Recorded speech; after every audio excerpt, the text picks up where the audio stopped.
Forget the cameras here. It's not all gonna be live or anything. Okay. Although I know it first and last name. Sam Zeif. Okay. And you just turned 18 on the 15th. On the 15th. And so what year are you in? I'm a senior. You're a senior. So take me back to what were you doing when you first found out what was happening? Well, I was on the second floor of the freshman building in my math class. And I had taken a test that day. And I was freaking out about the test all day. And I finished my test, and I was just watching a show on Netflix.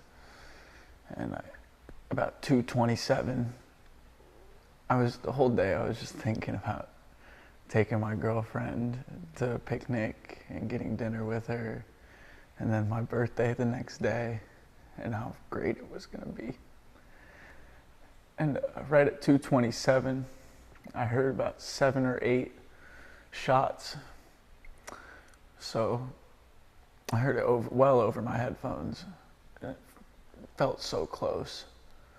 So we got up, we went into our spot that we had trained for not even a month ago.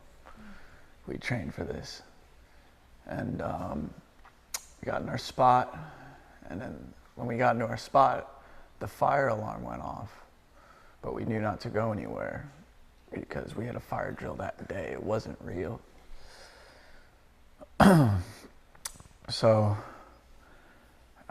after about 5 or 10 minutes of just sitting there, I realized my little brother was in a classroom right above me, directly above me. Where you heard shots? It was hard to identify where the shots were coming from, but I definitely heard shots. I heard a lot of boom, boom, boom, boom, and then some bleh, you know. So I texted him after realizing he was above me, and we exchanged the text messages that a lot of people have seen, and I was just so worried because I was really worried if he was being smart. And tell me some of the things. I know that some of us have read it. For those who haven't, before anything, how did you realize that he was above you? Was it because you guys had I just known because yeah, I had known because we always after that class we would always walk to my car together. And so I knew he was right above me because he would just say, "Yeah, I was just right above you." And what did you tell him? In the text, I just told him to stay hidden, be smart, and that we're gonna be okay. And we are. And texting back and forth, I'm sure hearing back from him was a good sign? Yeah. Was that a relief? Yeah. Biggest relief I'd ever felt. And I think there was a time, was there ever a pause or anything? Yeah, there was a pause. Scariest moments of my life. Now you and your brother, how's he doing? He's so young. He's 14. And I feel like he's just still in so much shock. I can't imagine going through this as a 14-year-old and being so unexposed to the world and having all of this come at once, so close to you. I think he's still in shock. Now it's 4 days later. I think he's still in shock. And your role as big brother, it's almost like that just... It's a whole new meaning. Have you spoken to your brother about what he saw? I understand it was his... Yeah, he... Mr. Beagle, them being on the 3rd floor, didn't hear the shots from the 1st floor, the first shots.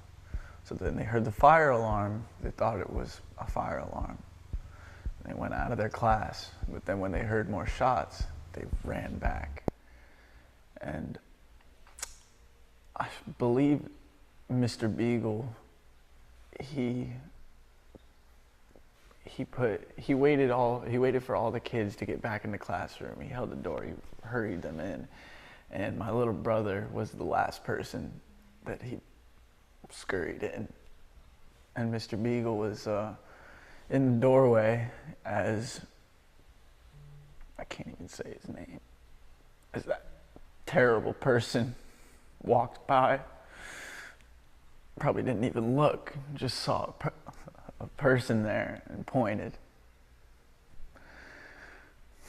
And my little brother watched him get shot right in front of him.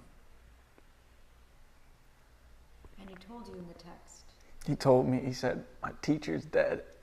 And that's all he really said about it. So I didn't know if if he was in the classroom or what. Were they able to close the door? No, he was stuck in the doorway. So it was a group of around 30 freshmen with no teacher, and the door open, and a madman walking around. And I cannot imagine then your birthday the next day. Woke up to the worst news of my life.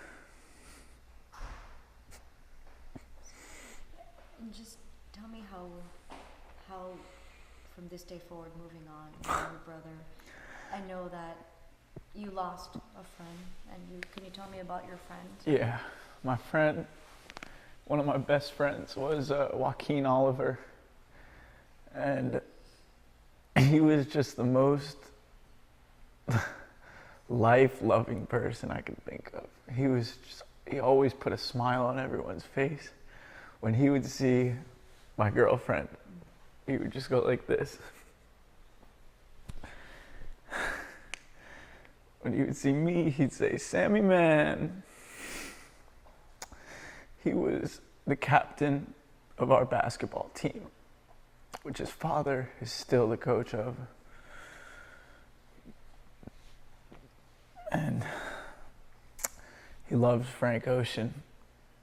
Loved Frank Ocean. And when Frank Ocean released his album Blonde, he dyed his whole head blonde. And that's why we did this. A lot of kids did this for him, so we can look at ourselves in the mirror and see that he's still with us. Everything and anything that any of us in this community will do is for them. Every time we eat, every time we hug our family, every time we go to sleep, every time we wake up, every time we take a breath, it's for him and the 16 others that took bullets so we didn't have to. I know your parents are so glad. You know, it's such a tough situation because your hearts break for the families. What was it like when you saw your brother? Oh my gosh. After being rushed out by SWAT and onto Holmberg Road, and I just ran to where I saw all the people because I figured that's where he'd be. And I ran and I saw him on a corner, just standing there by himself, obviously surrounded by people, but there was no one really with him. And I never hugged that kid tighter in my life. And I know you tweeted something about him. Yeah. What did you say? I said the scariest part of everything is knowing that my little brother was right above me and not knowing if I was ever going to see him again. And I never treated him the way he deserved, except for maybe a few occasions. But now, I can't even describe the amount of love that I have for him. I've always loved him, always. But I guess I never really knew to myself how much. Well, because little siblings, you know, I have little siblings, and sometimes, you know, they're your little brother or sister, and They're annoying. yeah, they are annoying. They're annoying, but Yeah, but then you need them. yeah, and something like this, I guess, matures you, unfortunately, and your brother's gonna grow up fast, having seen this. It's really changed everyone in a lot of ways. Is there anything, you know, we've been hearing some of your fellow classmates, and just they've been very outspoken. Yeah. And they've been really strong in sharing their stories. A lot of people have just been blown away, to be honest, to hear how well spoken and how strong. Is there anything you would like for people to know about your school, about your students? Is there any conversations that you've all had that you want people to know? Yeah. We are a family. And as a family, we talk, we keep together. We know we're here for each other. And a lot of the same thing that I myself and a lot of others have been asking ourselves, because we live in one of the top safest cities in the nation, I believe. And we ask ourselves, how could this happen? How could this happen? Over and over, just how? Because it's unfathomable. But yesterday, I realized how it could happen. It could happen because we let it. President Trump didn't cause this, but he inherited it by reversing an act that Barack Obama put into place to make this not as easy. It was just so easy. You know, this kid who I had seen his face since I was 12 years old. This kid could just walk into a store, buy a murder machine, and put it on us.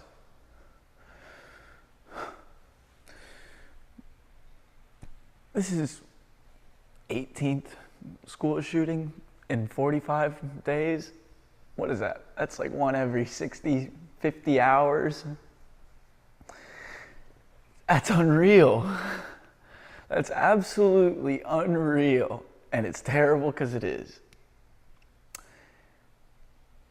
There was a shooting in Australia in 1999, one. And after that, they put legislation forward. And you know how many there's been total since then? 0. Policemen don't carry guns in Britain. And look at them. They don't go through this. It's just unreal. And anyone could do this. And people, I've heard stories of a lot of people who owned assault weapons and turned them into the police because they know what it can do now. And I wish everyone would. I really wish everyone would. No more automatic, semi-automatic, no more. Just need the right type of gun control. The only person that I want to see carrying a gun should be someone in the right uniform who's there to protect, not to hurt. From hearing many of your fellow classmates and, you know, some of the things you're saying, some people are saying you could be the generation that makes a difference. We are. It's the thing. People are saying we could be, but we know that we are. Because this is not going to be for nothing. This is going to be for Guac. That was his nickname. Anything else you would maybe like to add you'd want? Yeah. To know? Yeah. We need to use, if you can't be outspoken like myself and other students and parents and just families and faculty. And if you can't be outspoken, use your vote as your voice. Stop voting for people that want to save your money, and start voting for people that want to expend your money and save lives. That's what we need. There's some wrong people in office. Just wrong. That shouldn't be there. Will you be doing anything, you think, the next few weeks? I know there have been marches, there have been people Oh getting yeah. together. Oh yeah, we're not gonna stop. We're not gonna stop. I don't think I've been a whole day without going to Pine Trails and saying a prayer for each of those crosses. Yesterday, I saw one of my best friends in a coffin.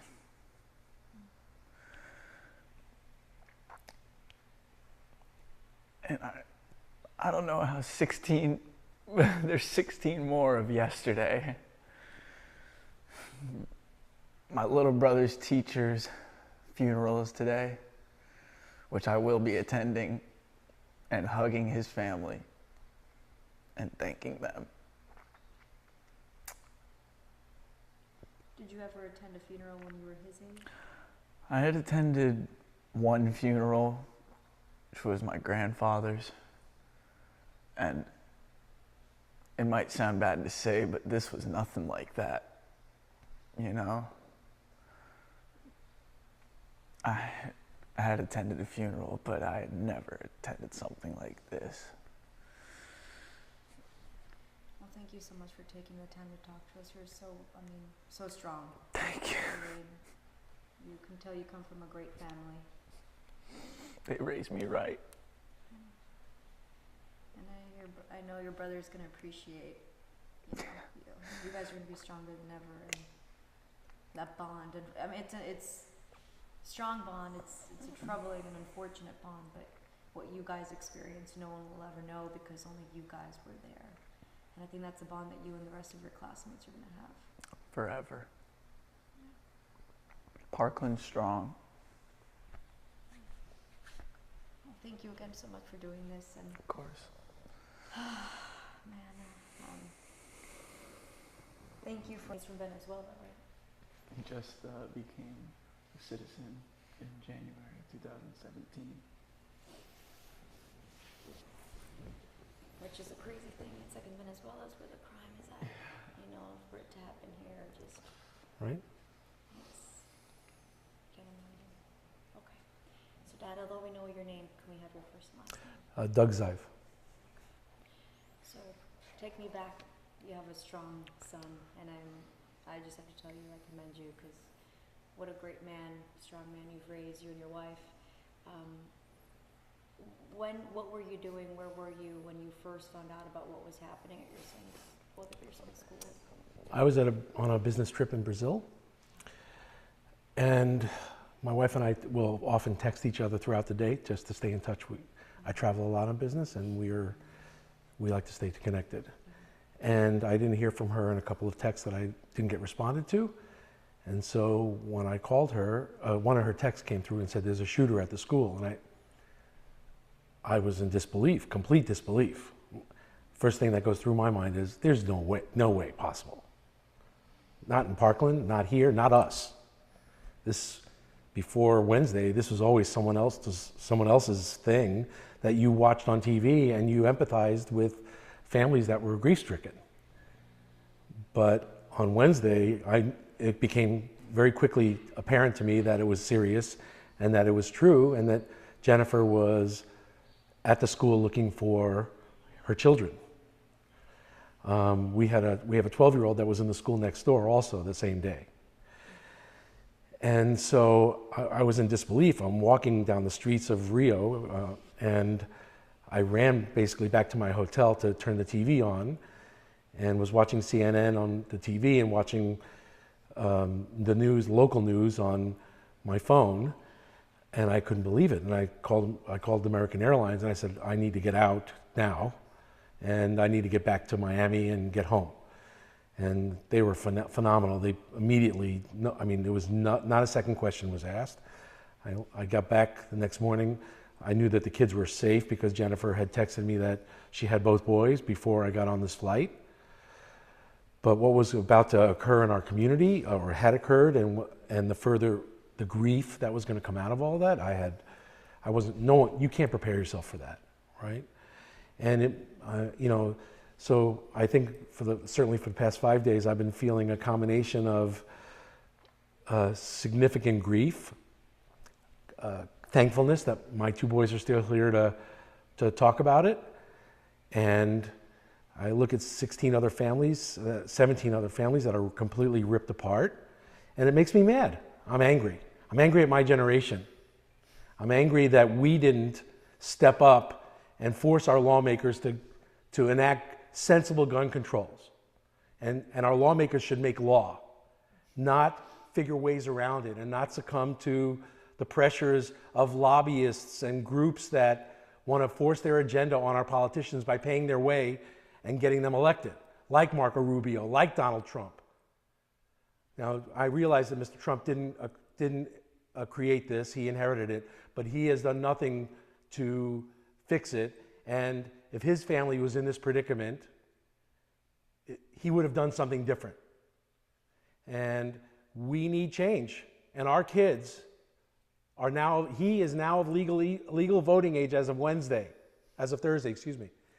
And our kids are going to change this, because no one should lose their close friend. No one should lose their brother, their sister, their father, to their husband, to a senseless act like this. And this is not about mental health.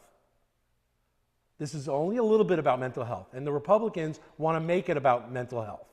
I heard Mike Pence talk about mental health issues today. This is not mental health. This is about gun control. This is about getting semi-automatic and automatic weapons off the streets, out of the hands of people that can use them as killing machines to kill innocent citizens and kids, children. I'm beyond perplexed that we can't get beyond this, that our generation cannot align ourselves with not only other countries, but just what's right and what's just in our society. That my children should have to go to school each day, kiss their mother goodbye, kiss me goodbye, and not know if they're going to make it home that afternoon. No one should have to go through that. That's agony. That's complete agony.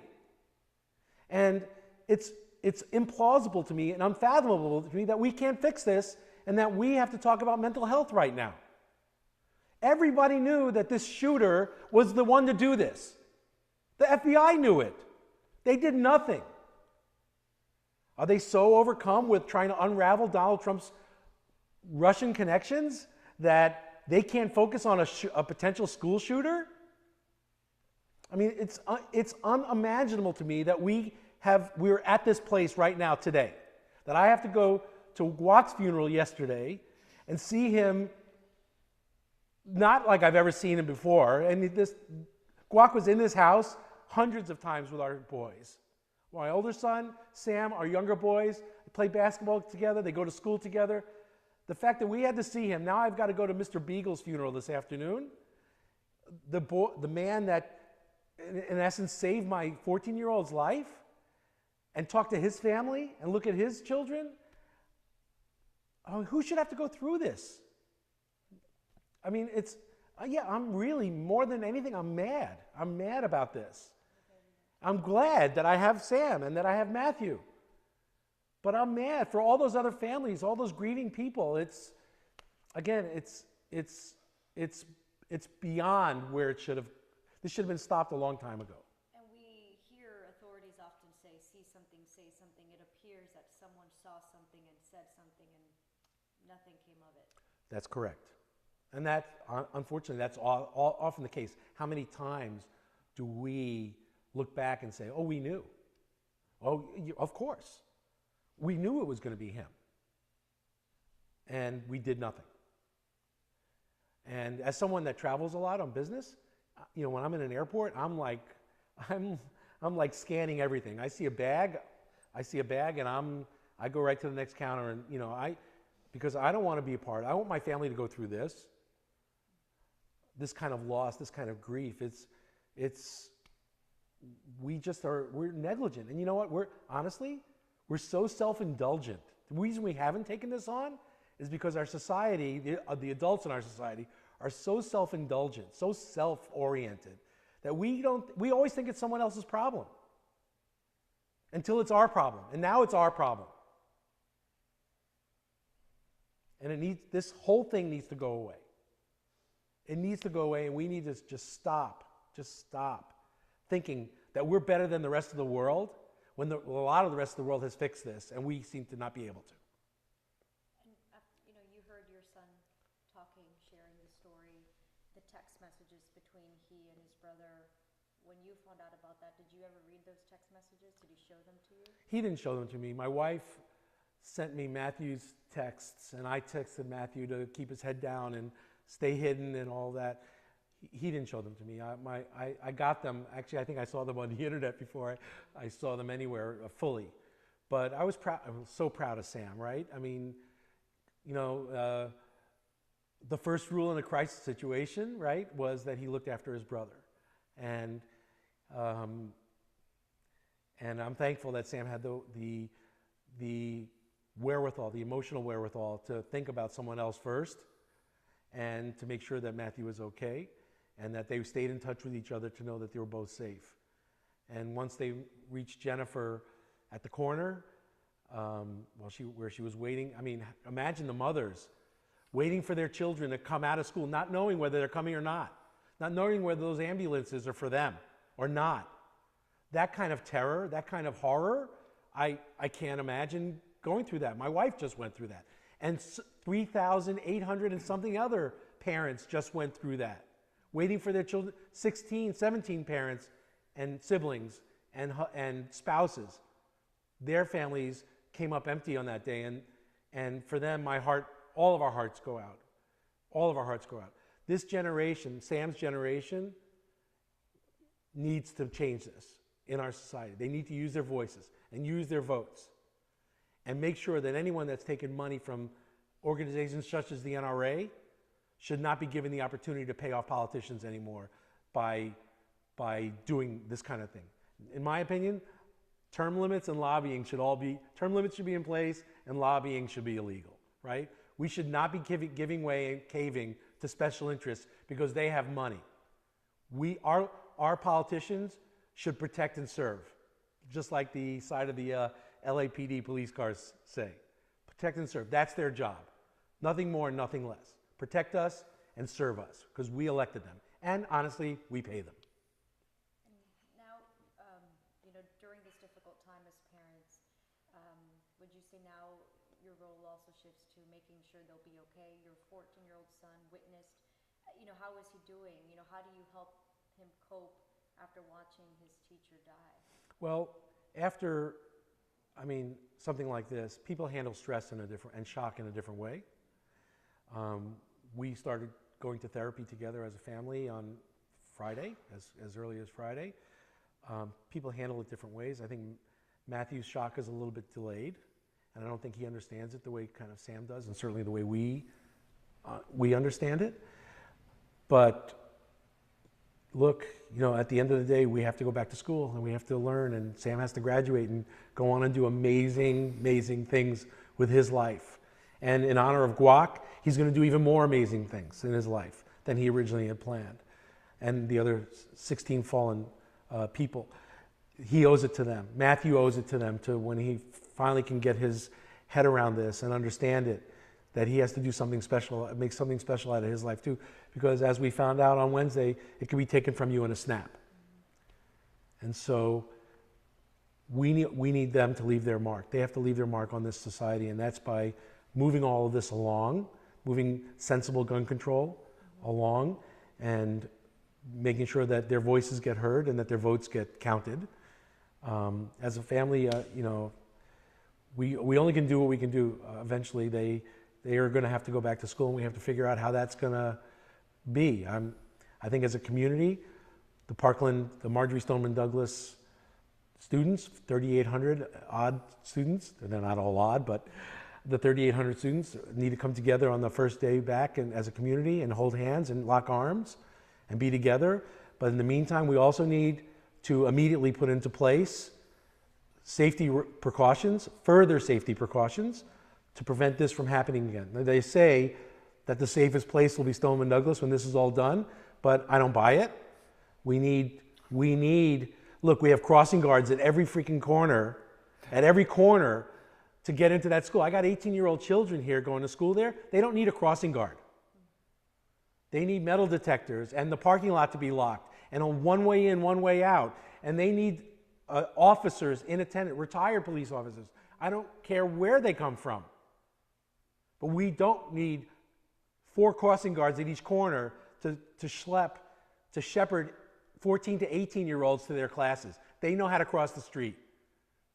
We need to deploy our resources to that end differently to protect our children and make them safe so they don't have to look over their shoulder when they go to school. And when they hear a pile of books drop in a classroom, they don't think it's a gunshot.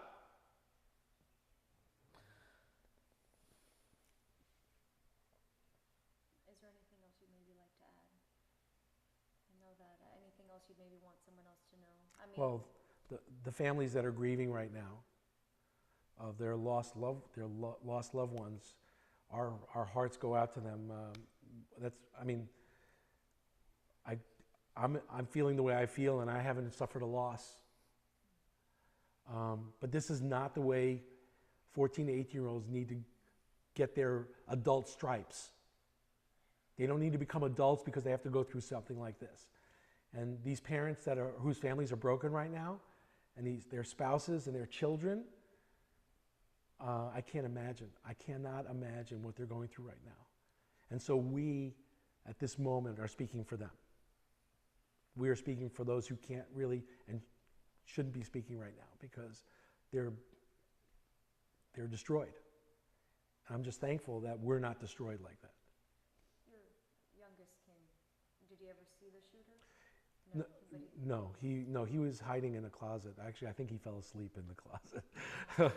They didn't know what was going on. They were just on lockdown. They didn't know there was a shooter. Oh my gosh. Right? That's the best, in a way, if you didn't see much.